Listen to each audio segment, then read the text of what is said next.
Good morning, folks, and welcome to the 6th episode of the Fintech Insider Breakfast Show, a show from the folks from 11FS, bringing you the breaking news and fintech stuff that's happening all around the world every day at 8:30 GMT. The idea is that seeing as we're all going to be cooped up together for the following couple of months, then actually what will be happening is we'll try and start your days a little bit brighter, keep you entertained, keep you informed, and just have a bit of a laugh as well. So by now, I reckon you guys know the format. This is going to be people from the 11FS family or friends of 11FS from around the globe.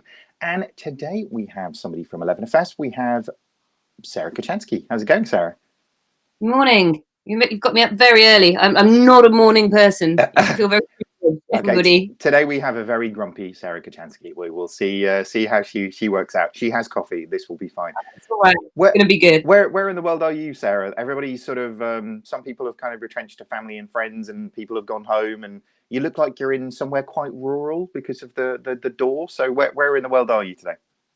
I don't think anybody else can see the door. I'm at home. I live just outside of London, so actually it's quite nice. We're in the countryside, so it's quite mad here. I wouldn't say we're exactly isolated. We're still very much home counties, but we do have fresh air and we do have walks we can go on, and obey the rules and stay 2 meters away from everybody at all times. So I mean, it's good when you live out in the sticks to a certain degree, isn't it? Because I mean, I struggle to find anybody to get 2 meters close to in Norfolk. So, it's an interesting one, even at the best of times, that everybody's at a distance. But that might just be me, though, I guess. But thank you for everybody who's jumping on this morning. Lots of people kind of jumping in on the comments. So, hey, Dan. Hey, Dimitri. Hey, everybody. Hey, Katie. Thanks for everybody for jumping in. I guess probably starting with, I mean, how's it going? Like, this is... I mean, we had our town hall yesterday, didn't we? Where it was like, my view is this is going to be probably 3 months of us working from home like this. So, I mean, how are you doing with the sort of isolation so far? It seems like we're doing pretty well, but it's pretty tough times. Yeah, I mean, I had somebody say the other day, day 10 or year 10 at this point. I'm quite lucky. I work from home 2 days a week anyway, so we kind of have a setup here, so it's not too difficult. Although we did have to order an extra desk, which was harder than you would think because I left it way too long and then nowhere had a desk, and I was like, oh, for goodness sake, you can't buy loo rolls, you can't buy desks. It really is the end of days. All of the essentials, right? Yeah, I get frustrated, like everybody does, I think, with kind of not being able to do the things I want to do. But on the other hand, very aware that we're very lucky. We have space for 2 people to be working in this house at the same time, not in the same room. We have space for 2 people to be kind of in different rooms if they want to do different things. And we're lucky enough to have people around us, not people around us, but businesses around us that have pivoted really quickly. So all of our coffee shops have become corner shops or grocery shops, so we can support small businesses, but we can still get our hands on fresh fruit and veg and freshly baked bread. So whilst there are definitely downsides to this, I'm also very aware that I'm in a position that is incredibly lucky compared to a lot of people. And can I just say, I've never been more pleased to not be in London. Like, we moved out of London last year, and right now I think it's the best life decision I ever made. Yeah, I know. I mean, midway through last year, you were sort of starting to grumble about the commute, but now who's happy now? Eh? I told you that country lifestyle would pay off, right? Yeah, I mean, you say commute, but to be fair, like the commute up the stairs, actually getting on the train makes me more inspired, if you know what I mean. It's something harder, isn't it, to like roll out of bed and roll into the office. So it's just making sure that you get that kind of, okay, what am I going to do for half an hour before I sit down, so you don't end up spending 12 hours just sitting at your desk, because you can do that easily, I think, when you're at home. Do you know what? I do feel like that's the hardest thing from my perspective at the moment is we're pretty well set up for remote, which is good, but it's just like literally sitting in the same spot all the time just gets pretty sort of monotonous, doesn't it? So we'll definitely have to kind of keep getting up and moving around. Loads and loads of people jumping in on the comments as well. So hey, Colin over in Barcelona. Hey, Andrew Goff. Hey, David Austin. Rick, how's it going over in India this morning? That is pretty impressive. So Sarah, we're like beaming around the world right now. This is pretty cool. I mean, we should probably start talking about something, not just our commutes from our bed, I guess, at this stage. And probably one of the things to sort of chat about is I mean, I sort of talked about this at the 11FS town hall yesterday, but I see this really as two phases. For me, the first phase of this, which is the pandemic, is horrific for everybody as individuals and with families, and people who have anybody in their family who's particularly sort of vulnerable of this. But that phase will pass if we all do our bit and actually stay away from each other. The bit that follows that, for me, is the bit that makes me more worried, if I'm honest with you, because essentially I see the sort of economic downturn that inevitably will happen off the back of that. Probably, I mean, 2008 was probably a bit of a warm up for this, because essentially the global sort of meltdown that is that, and that it not being just banks that have problems at that period, but fundamentally every industry across it, with the level of redundancies that are happening in the leisure industry and everything that's there. So, how do you sort of see this sort of playing out, Sarah? I know that's a pretty, man. We shifted gears pretty quickly there, but I feel like this is probably the thing that's on everybody's mind right now. Is will the market dip really heavily, and how long will it take to come back, do we think? Yeah, I mean, there's loads of schools of thought on this, isn't there? And I won't pretend to be, a trained economist or anything. But I don't necessarily think it will go back to what we have perceived as normal. I think that, the next 3 months are about fighting for survival, right? Wherever you are in the world, the next, 3 months, 6 months are, we just got to keep as many people alive and healthy as we possibly can. And that does include making sure that some of the economy, some areas of the economy are sustained as well. But I just don't think that certainly the UK, and I won't pretend to know much about that many other economies, is going to bounce back to the point it was at previously. Too much damage will have been done. Too many hits will have been taken. If you look at the figures from, I think it was yesterday, in the UK, we've already had 500,000 people sign on for the basic benefits program here, which is what you sign up for when you're unemployed. That's in 9 days.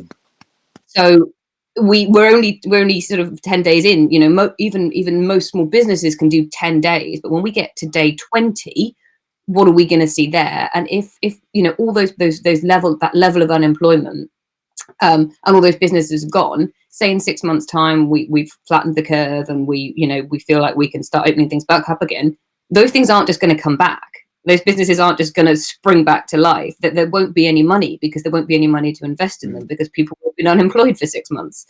The government is going to be, all governments are going to be really, really stretched by this. Some are in better places than others. I think the Scandinavians and parts of Central Europe, the Belgians, the Dutch, are probably in a better place to sustain this. But I think we have to really, really be thinking about the fact that this isn't just going to go back to normal. It's going to go back to something different. And what is that something different? And for some sectors, it's probably quite obvious. We will see a decline in the number of independent businesses. We probably will see a decline we'll lose even more of the bigger chains. So in the UK, we've been suffering in the last few years. We've lost a lot of our high street stores, our beloved brands. I think we're going to lose more of them. And then, what springs up in their place? And it's this twofold, isn't it? Do we go back to that economy that we were kind of shifting slightly more towards, of lots of little independent places? We have the butchers back, we have the bakers back, we have the coffee shops back. Or do we go the complete other way and people like Amazon just take over the world completely? Yeah, I mean, like home delivery in all sides, I think will be a thing for a long period of time, as you say. But I mean, it comes back, and actually a really interesting comment that so Venkat from over at Visa has just made. A lot of this now rests on the measures that governments are willing to take to ensure people keep employed. And I said yesterday, again at our town hall, actually, that I see the government's efforts sort of breaking into two categories, which is, I think the first stage is clearly keep as many people employed. There's in the UK there is this furlough process, which anybody under, I think it's £36,500 salary, the government will pay 80% of the salary for, I think it's a 3-month initial period. And what they're looking at there is, can we just keep people, rather than everybody, to your point, suddenly signing on for unemployment or being in a situation where they're when the sort of the dust settles and people can go back to work, that actually there is work to go back to. So, first and foremost is stop businesses going bust, keep people in jobs, and then sort of get to the next bit next. But I mean, it was interesting, reading a lot of the statistics that are sort of coming out, just from a small business's perspective. Who was the diagram from yesterday? I keep forgetting who it was, but it wasn't City, was it? The one that showed for how many days a business, so a hospitality business, a retail business, a plumbing business, that kind of, how many days worth of cash they've got. Yeah, and I think it averaged out at, wasn't it about 27 days of cash that that businesses are kind of across the piece, with the very far end of that data set being, like the 1% had more than that. So it's just kind of an amazing setup that actually we are going to need such dramatic government intervention to sort of keep everything really afloat. I mean, does this really sort of point to? We'll get to kind of the second part of that, which is the government is going to have to do huge amounts of stimulus, like the investment in the economy to get people really out there, creating jobs, creating opportunities, building businesses. That's going to have to be the likes of which we've never really seen, I don't think. But actually, maybe on that first part, really is businesses are in a situation where, like you say, it's survival from a humanity perspective, but it's survival from a business perspective, because the sort of mandate is just fundamentally shifted.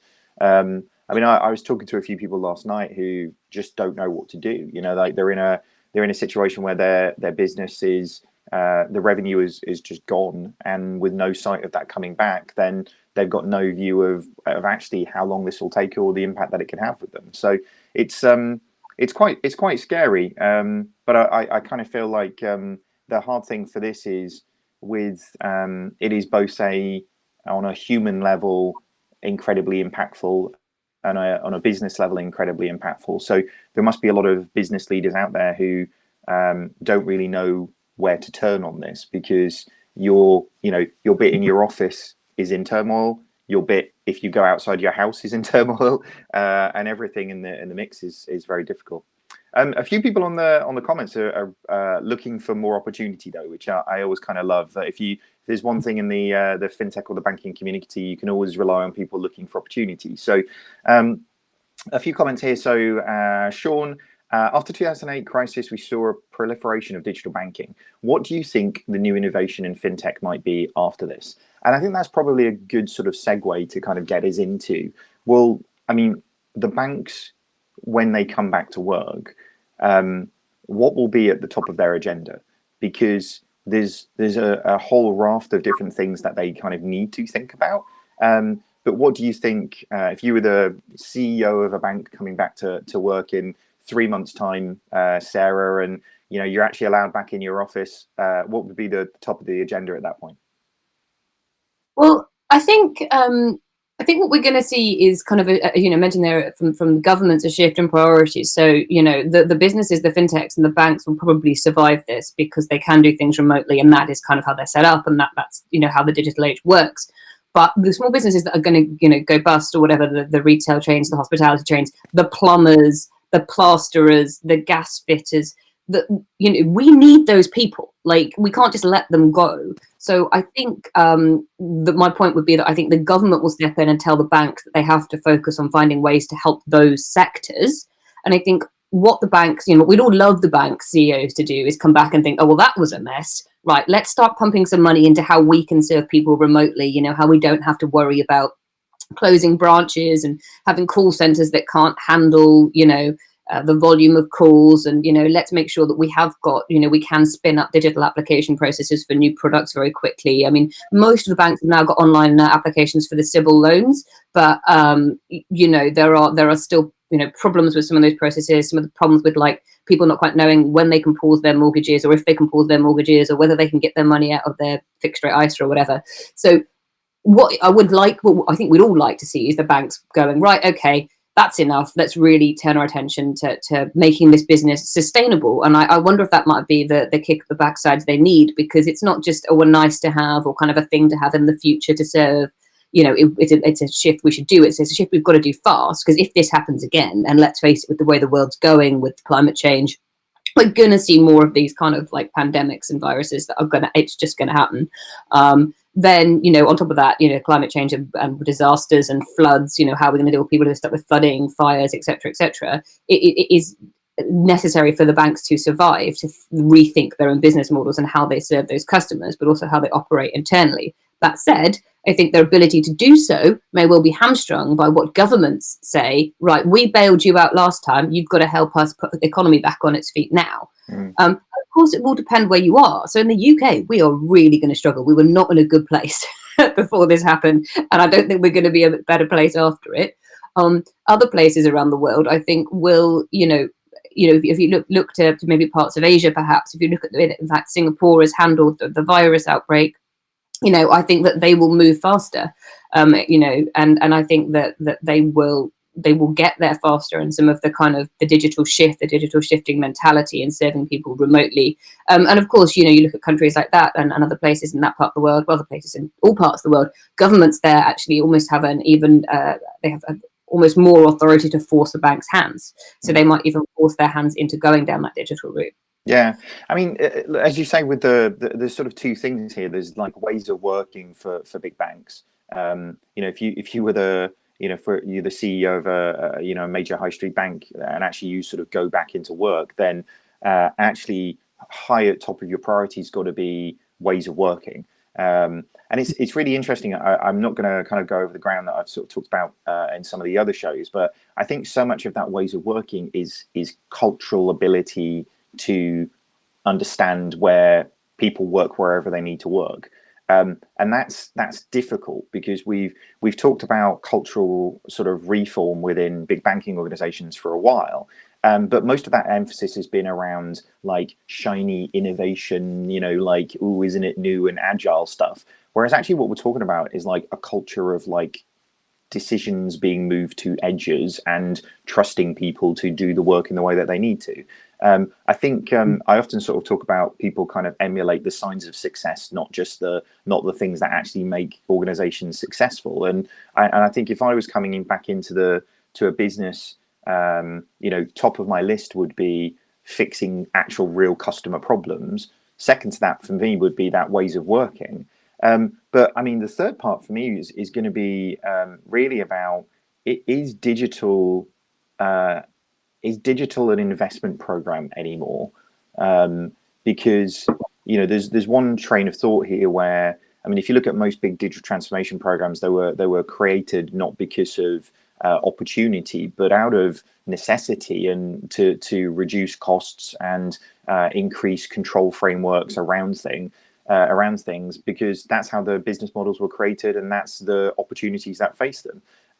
For a big bank coming back to business right now, they've got I guess two things here. They've got the world that actually we pause everything and try and figure out what we do, and we look exclusively at cost reduction, operational reduction, simplification programs, those types of things, or you're looking at digital fundamentally as a way of achieving all of those things. So I kind of keep coming back to this, is on a single continuum at each end of it, better and cheaper are not on the same continuum.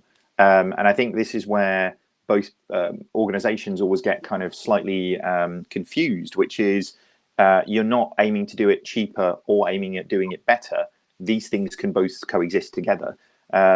So I mean, it's difficult times, I think, for those guys, but I think with a lot of people that are there, I think it's gonna be require some quite bold decisions, Sarah, don't you think? Yeah, I mean, I think the ways of working is really interesting. I was actually speaking to somebody who works for a large insurer not far from where you are, and narrows it down. they were having issues, like many. So this isn't, I'm not calling them out specifically, but just this is where the story came from. Like many, that they have very few people who work from home. Usually, there's no reason these people can't work from home, by the way, but they just don't tend to. But then they had this issue, which an awful lot of people have, which is with VPNs. So they only had enough VPN access for about 1,000 people to work from home, which meant they still had, the majority of their office going in, even after they'd been told that they should. The government had said you shouldn't be traveling unless you have to, or you should be working from home. Now that organization actually needs to be operational because of what's going on. People need to be able to file claims. They need to speak to people. They need to find out what's going on with their policies, whether they're covered, etc. And it was all for the want of somebody not investing properly in the idea of like allowing people to work remotely. It just hadn't occurred to them. In fact, I've got a friend who works for a university, and they had the exact same thing. That they were like, well, you can't go home. You literally can't, because when you get at home, you can sit in front of a laptop, but you can't connect to anything. And I know that there's somebody coming on the show next week who will talk about this much more eloquently than I will. But the consultants in that space who can help set companies up with new ways of working, the practical infrastructure of new ways of working, are actually the only consultants and freelancers out there who are getting booked at the moment, who are getting work. But my point is that ways of working for the banks, yes, culture is a big thing, but a lot of them prefer to approach it in a practical, pragmatic sense of, okay, how do we get everybody a laptop? How do we get everybody a VPN, etc., etc.? And if that's the way they want to approach it, then fine, because at least they're going along that road. Do you know what I mean? Yeah. Because the culture shift just hasn't happened, and I don't think it will. I think presenteeism is still too ingrained, particularly in British culture. CEOs, where's so and so? Why aren't they at their desk? Well, they're working from home. Oh, really? Why? Well, that they're still working, they're just not doing it here. And I think, even in the, in the companies we work for, nobody would ever even ask that question. But when we kind of forget we're in this small bubble. Yeah. So that culture isn't going to happen on its own. But if you big company, if you set people up like this, then they'll be able to keep going through the virus. You won't get yelled at by the media, and by the way, your company will keep going. Oh yeah, okay, maybe we'll do it that way. Yeah, I mean, it feels like as always, these things, it's like symptoms in the cause, right? Working from home is actually a symptom of a good culture.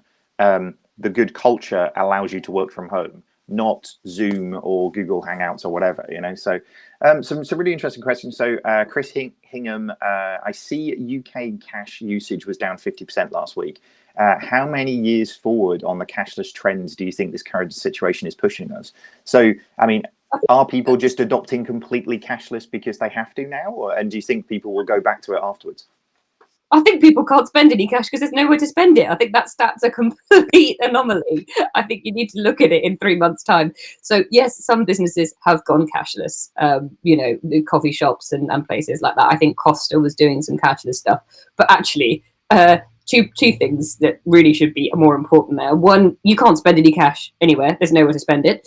And second of all, those groups who are more likely to use cash, the older people, the more vulnerable people, they were told to stay at home 2-3 weeks ago. Yeah. So I actually don't think this will be a huge impact on cash. I think small businesses were already desperate to get rid of cash because of the burdens it puts on them in terms of accepting it, paying in, the costs associated with it. So, some of them might take the opportunity, but I really don't think we can look at the stats at the moment as any kind of sign of any change in behaviour, because it's just, there's too many other factors. I mean, I hope that people show, or it shows people that it is possible, but like you say, the people who are most likely to be in those groups using it are not going to be doing it.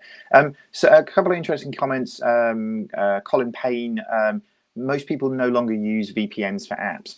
I guess most people in startups and small businesses, absolutely. They've got direct access to, G Suite or 365. There are a lot of people who still are using sort of virtual desktop setups that actually VPNs are the way in which they gain access to internal systems.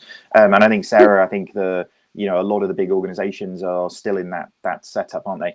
Particularly the people who don't have, laptop access for people because of data access control frameworks. So I think that's probably what you're referring to, isn't it?